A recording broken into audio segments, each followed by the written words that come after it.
Imperfect Thriving, Episode 36, The Top 5 Ways Labels Limit Us. If you feel like you could use a little support on this journey called life, I would love for you to join our free Imperfect Thriving community through our @Imperfect Thriving Facebook group and plug into our group video chats, challenges, and experience the support of others just like you, encouraging and nudging each other toward our very best lives.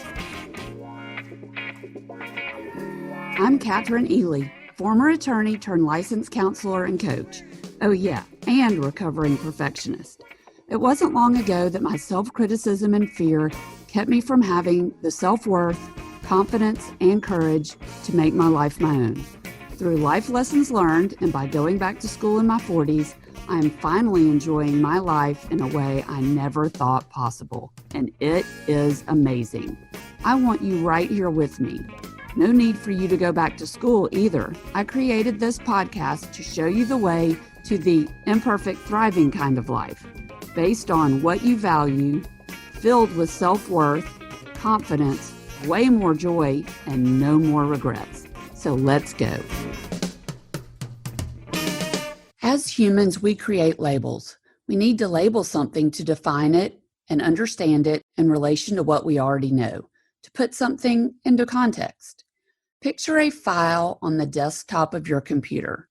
You might have a folder labeled house, you might have another folder labeled car, work, school, medical, and many other folders. The reason you labeled the folders is so that you know exactly where to place new documents, where they belong.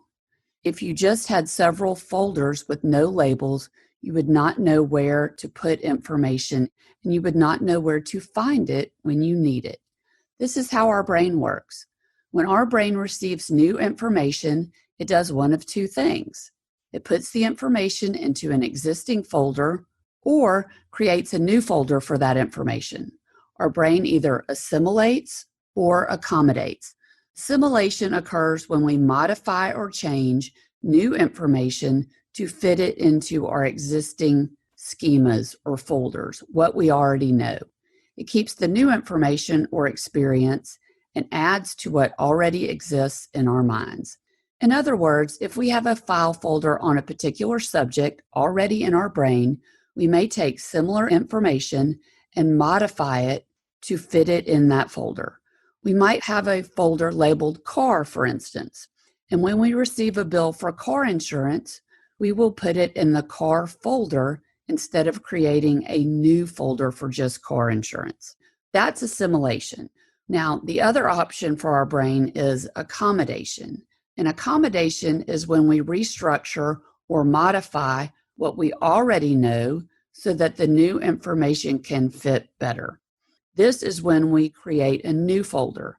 If we do not have a current folder already labeled for the new information to fit within, we must create and label a new folder. So if you receive a bill for car insurance and you have no folder for car and no folder for insurance, you create a folder for this new subject matter. So anything and everything we learn becomes a basis for understanding what we learn next, sort of lens through which we see the world and experience it. This explains why we all have biases. We look at the world based on our own experiences and the information we have already processed based on those experiences. This is why we like to label everything and share our labels. We stick bumper stickers on our cars, Democrat or Republican, vegan or meat lover, dog or cat person. Some of us take it further with stickers on our car, right? We see those stick figures where there's a family of a man stick figure, a woman stick figure, and 3 kid stick figures, along with 2 dogs and 1 cat. We put signs in our yards. We hold signs in our hands in protest. We want the world to know what our labels are so that everyone will know who we are. But think about how our labels define us. Do they tell the whole story? Unfortunately, many of us are unintentionally or intentionally labeled when we are very young by someone important to us. I have a quick story for you. I'm not exactly sure how old I was, whether it was elementary school or middle school, because I went to one school all the way from first grade through eighth grade. But I remember talking with my father one night, who was a great dad, by the way, and he talked with me all the time whenever I needed to. But in this one conversation, out of the many, many conversations we had when I was growing up, I remember him saying this one thing. Your sister is the outgoing one who everyone likes, and you are the smart, nerdy one like me. Now, he was probably trying to give me a compliment about my intellectual ability, but that's not what my immature brain did with the conversation. It grabbed onto that label and held it for dear life. In fact, that one label affected my life more than any other label from that time on until just a few years ago. Let's go back to the desktop file analogy. I created my own file and I labeled it smart and nerdy. And that was the lens through which I saw and experienced my life. Because I held so tightly to that label, it became my identity. Because of that label, when I received information about any other area of my life besides school and grades, I dismissed it or let it fall to the floor. I believed I was smart. I believed I had nothing else to offer in any other realms of life, be it social, with friends, with athletics, you name it. Everything was about school for me. Because of this label and how I held so tightly to it, I pushed myself all of the time when it came to learning, but I was scared to death of everything else. I played sports, but I held myself back by playing scared with no confidence. I had a couple of friends, but I was petrified in every social situation that they would figure out I had nothing to offer. Now, this is not a pity party. I'm not that person anymore. But I see this with my clients so often, tightly held labels that just become tightly held limiting beliefs.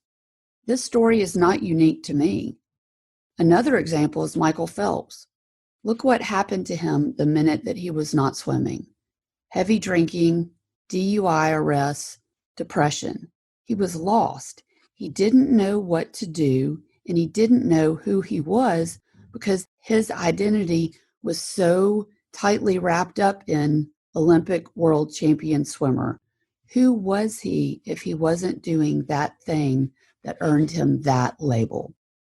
So let's get on with the top 5 ways that labels limit us. Number 5, labels make it easy to create assumptions. Because we know a couple of things about someone, a couple of categories that she fits in, or a couple of labels that apply to her, we think we know her. We think we know all about her. And in reality, we've barely scratched the surface. And you know what they say about assumptions. So that's number 5. Labels make it easy to create assumptions. Number 4, labels exclude opportunities. How important is it when you are creating your description or your labels for an online dating app? It's extremely important because besides the photo, someone picks you out of the crowd because of how you label yourself, how you describe yourself. How many great people are you excluding from your search just because he or she might not paint a beautiful picture with the labels that he or she chooses? We even do this after a first date or after meeting someone in person for the very first time. This is why we say first impressions are so important. It's because with one interaction, we might decide what category we put someone in. Do they go in the friend category? Do they go in the dateable category? Or do they go in the no way in hell will I ever spend time with this person again category? Now, I'm not telling you to ignore your instincts, but just to think about what thoughts you had that led to these strict categorizations. Maybe the person was just having an off day. I know I have off days all the time. So, number 4 is labels exclude opportunities. Let's move on to number 3. Number 3, labels limit curiosity. If we can associate something with a label, we will slap a label on it in a heartbeat and move on. We are so busy these days, we like to check things off of our list and to move ahead. So if we can slap a label onto something quickly, we won't allow ourselves the space to be curious and learn more about it. We will just move on to the next thing. So the number 3 way that labels limit us is labels limit our curiosity. Number 2, labels can be divisive, especially right now.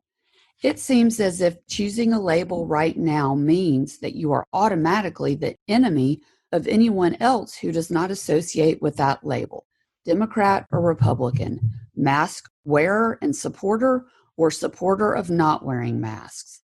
Extreme judgment, fear, and anger come along with labels right now. So the second way we limit ourselves when it comes to labels is labels can be divisive.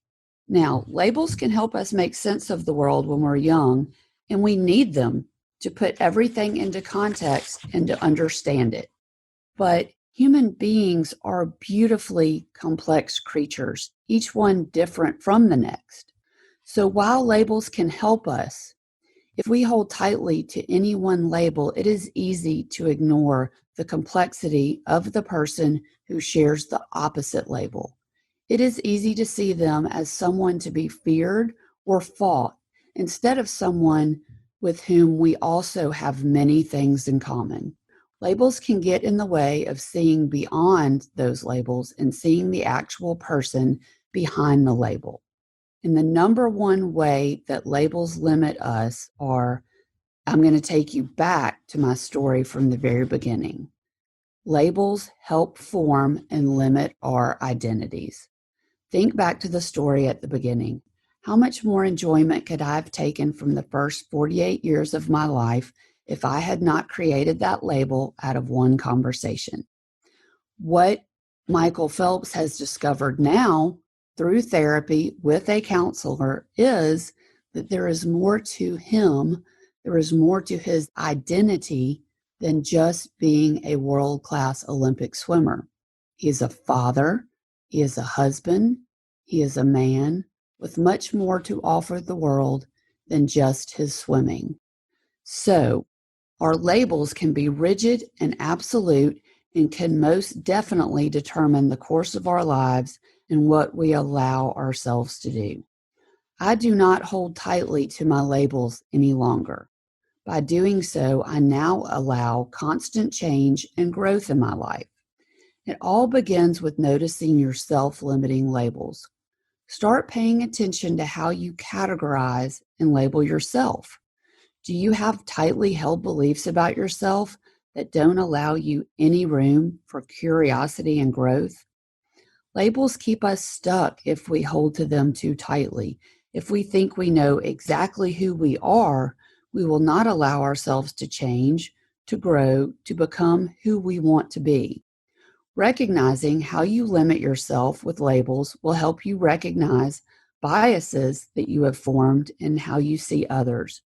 And once we recognize our own limiting beliefs and biases, we can begin to see others through a lens of respectful curiosity. And if you ask me, our world can definitely use a little more of that. So, what is the one imperfect action you can take today to move closer to your best life? I encourage you to explore your limiting labels and begin to let go of them. Begin to release that grip. Don't hold on to them so tightly that you can't move toward your best life. And when you do that, when you take that action of acknowledging and understanding your tightly held limiting beliefs and how they affect you, I want you to applaud yourself, to congratulate and celebrate yourself for taking that imperfect action toward the life that you want to have. And that's it for today. I will meet you right back here next week. But until then, go out and take imperfect daily action toward your best life. If you are enjoying this podcast, would you take a moment to go to iTunes and subscribe? It is so easy to do, and it would mean a lot. Imperfect Thriving is a part of the Practice of the Practice podcast network, a network of podcasts seeking to help you thrive imperfectly.